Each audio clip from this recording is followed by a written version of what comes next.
Today, we delving into a case that has gripped the nation and left a community in shock: the tragic murders of 4 University of Idaho students. Kaylee Goncalves, Madison McGann, Sana Kernodle, and Ethan Chapin were vibrant young people with their whole lives ahead of them. On a quiet November night, their lives were senselessly cut short in their off-campus home, sending waves of fear and grief through the small town of Moscow, Idaho. A suspect, Brian Koberger, a PhD student in criminology from a neighboring university, is now in custody, and the legal proceedings have begun. The probable cause affidavit revealed some chilling details, like a knife sheath left at the scene containing male DNA and cell phone data allegedly placing Koberger in the area of the victim's home multiple times before the attack and again on the morning of the murders. It's the kind of evidence that seems to point directly to a suspect. But in a case this complex, what we see on the surface is rarely the whole story. The prosecution and defense have both filed motions, and a sweeping gag order has been put in place, severely limiting what anyone connected to the case can say publicly. This means the flow of information has slowed to a trickle, leaving the public and the victims' families with more questions than answers. While this is a standard legal procedure designed to ensure a fair trial, it also creates a vacuum of information. And it's in this vacuum that we must look closer at the details that have been released, and, more importantly, consider what might be missing. What are the key pieces of the puzzle that police and prosecutors are holding close to the chest?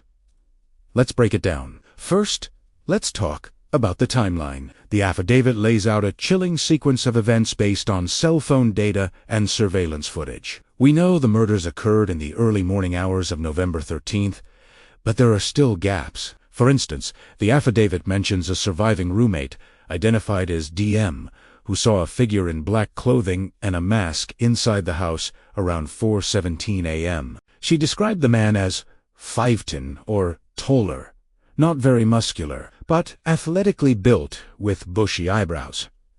She then locked herself in her room. The crucial question here is, why was 911 not called for another 8 hours? Initial reports suggested the surviving roommates thought their housemates were just passed out and didn't realize the gravity of the situation until later that morning. The affidavit doesn't elaborate on this delay. It's a detail that has caused a lot of public speculation, but it's vital to remember the immense shock and trauma these young women were experiencing. The police have likely conducted extensive interviews with them, and their full accounts are probably being held as key testimony for the trial. What they experienced, what they thought they heard, and their actions in the hours that followed are pieces of information the prosecution will guard carefully until they can present it to a jury. The defense will also be intensely scrutinizing this timeline, looking for any inconsistencies. Next, let's consider the motive. This is perhaps the biggest unanswered question of all. Why would a criminology student allegedly commit such a horrific act? The affidavit doesn't offer any theory. It connects the suspect to the scene through data and DNA, but it doesn't explain the why.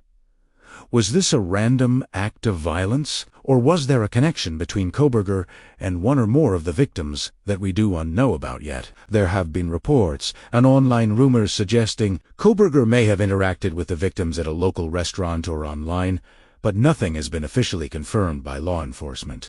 Establishing a motive is not always legally required to secure a conviction, but for the prosecution, it creates a powerful and coherent narrative for the jury. For the families and the public, it's essential for understanding this tragedy. Police are almost certainly investigating Koberger's entire digital footprint, his social media, his academic work, his online posts for any clue that might explain what led to that night. They are likely building a psychological profile and piecing together his movements and communications in the months, weeks, and days leading up to the murders. This information is a critical part of their case that will remain under wraps.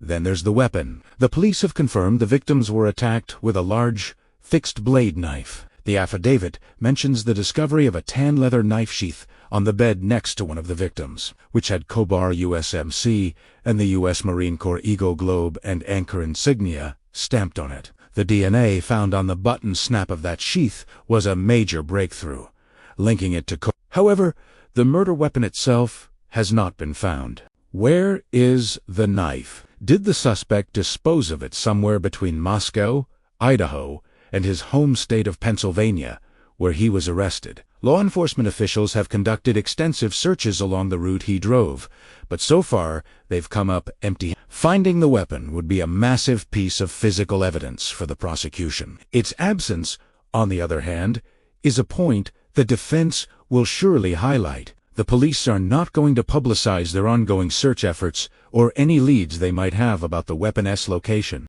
This is active and sensitive investigative work that they must protect. Let's also talk about the vehicle. A white Hyundai Elantra became a central focus of the investigation. Police asked the public for help locating a car of this model seen near the crime scene. The affidavit details how investigators tracked a similar vehicle traveling from Pullman, Washington, to Moscow on the night of the murders and back again. This vehicle was later traced to Koberger. But what about the specifics of that journey? The affidavit mentions the car's movements, but it doesn't detail every single turn or stop. It notes the phone was turned off for a period, which prosecutors will argue was an attempt to hide his location. The defense will likely counter this. Police probably have a much more detailed map of the car's route from various traffic and private security cameras that they haven't released. Are there other stops the car made? Was anyone else in the vehicle at any point? These are details that both the prosecution and defense will be examining frame by frame. This surveillance data is a treasure trove of information that won't be fully revealed until trial. Another significant area police are keeping quiet about is Koberger's background and behavior prior to the crime. As a Ph.D.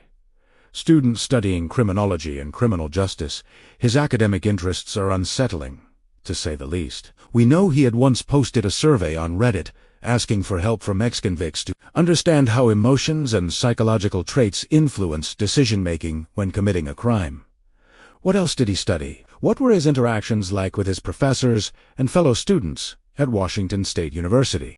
There have been anonymous reports from former classmates describing him as intelligent but sometimes awkward or aggressive in conversations, particularly on topics related to criminal justice. Police have undoubtedly interviewed dozens of people who knew him. These interviews could reveal a pattern of behavior, potential red flags, or a descent into darker ideologies. This background file on Koberger is likely extensive, and it is being kept confidential as it could be used to build the prosecution's narrative about his character and state of mind. Finally, we have to consider the surviving roommates. There were 2 other young women in the house that night who were unharmed. We mentioned Diem, who saw the intruder. The other roommates' experience is less clear from the public record. Their survival has led to a lot of uninformed and often cruel speculation online. The reality is, these 2 women are key witnesses who have endured an unimaginable trauma. Their complete statements to the police are among the most protected pieces of information in this entire case. They are the only living witnesses from inside the house. Their testimony will be absolutely critical at trial. The prosecution has a duty to protect them, not just from public harassment, but to preserve the integrity of their testimony. Releasing their full accounts now would subject them to intense public scrutiny and could potentially compromise the case. The defense will have access to these statements through the discovery process, and you can be sure they will cross-examine them rigorously. What they heard, what they saw, and what they didn't see will be at the very heart of the courtroom drama. So, while the probable cause affidavit gave us a startling glimpse into the investigation, it's really just the tip of the iceberg. The full story is being held by investigators and attorneys. The delay in calling 911, the definitive motive, the location of the murder weapon, the complete surveillance picture, the suspect's psychological profile, and the full accounts of the survivors. These are the secrets the police are keeping, and they're re-keeping them for a good reason, to ensure that when this case goes to trial, justice can be served based on evidence presented in a court of law,